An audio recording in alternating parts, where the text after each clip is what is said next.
टनकपुर गर्म मैदानों से घिरा एक छोटा सा कस्बा, जहां से शुरू होता है चंपावत की ओर पहाड़ी यात्रा।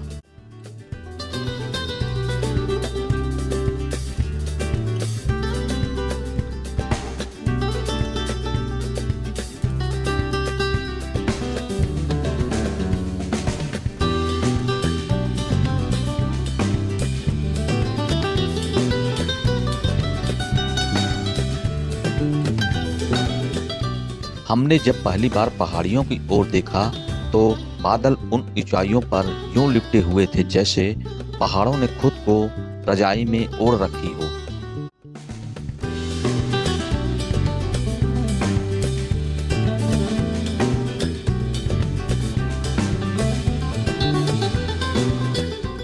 सामने वो रास्ता था जो हमारी जिंदगी का हिस्सा बनने वाला था। रास्ते में आगे बढ़ते बढ़ते बादल कभी रास्ता छुपा देते तो कभी अचानक सामने आकर चौंका देते। कहीं एक तरफ गहरी खाई और दूसरी तरफ कटा हुआ पहाड़। हर मोड़ पर ब्रेक की आवाज और दिल की धड़कन साथ साथ चलने लगी।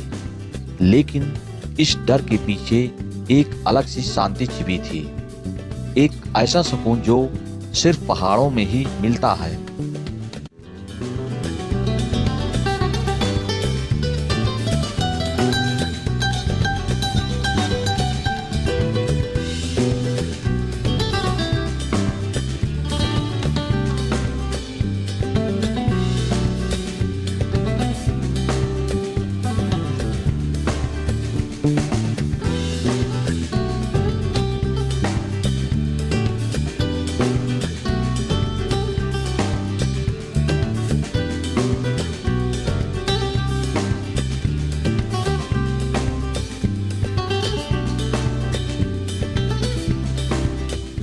जैसे जैसे हम चंपावत की तरफ बढ़ते हैं, जंगल और भी घने होते जाते हैं। यहाँ सूरज की किरण भी सोच समझकर जमीन तक पहुँचती है।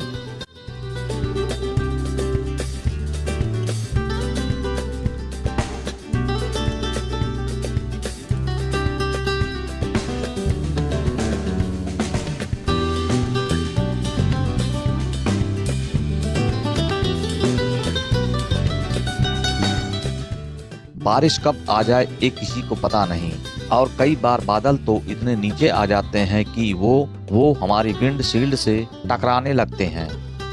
इस पूरे रास्ते में हवा, हरियाली और हल्की सी नमी सब कुछ एक कविता बनकर साथ चलता है।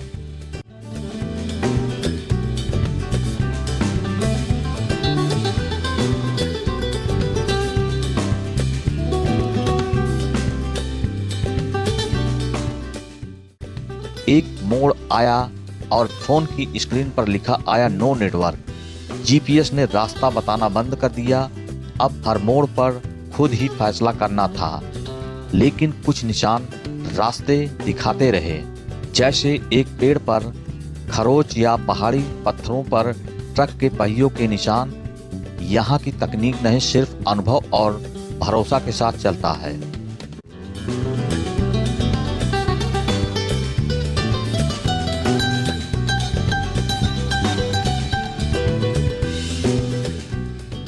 हमने इस सफर को केवल आंखों से नहीं, कैमरे में भी कैद किया। कभी सड़क इतनी सकरी हो जाती कि कैमरा सिर्फ खिड़की से बाहर झूल कर ही कुछ पकड़ पाता। धुंध और बारिश कैमरा लेंस पर पर्दा बना आती, और हर बार हम एक नई चुनौती के साथ रिकॉर्डिंग करते। ये केवल यात्रा नहीं, ये हमारी कहानी बन रही थी, फ्रेम दर फ्रेम।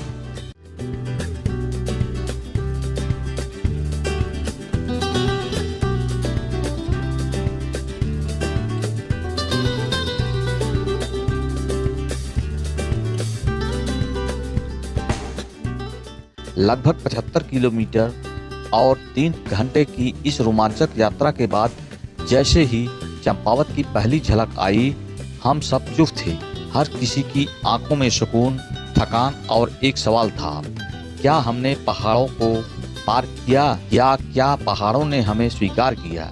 क्योंकि इन रास्तों पर सिर्फ मंजिल नहीं मिलती, यहाँ कहीं खुद को खोकर ही खुद को पाया जाता है। अगर कभी आप टनकपुर से चंपावत आए तो जीपीएस बंद कर देना, शायद आप कुछ ज़्यादा बेहतर रास्ते पा जाएं।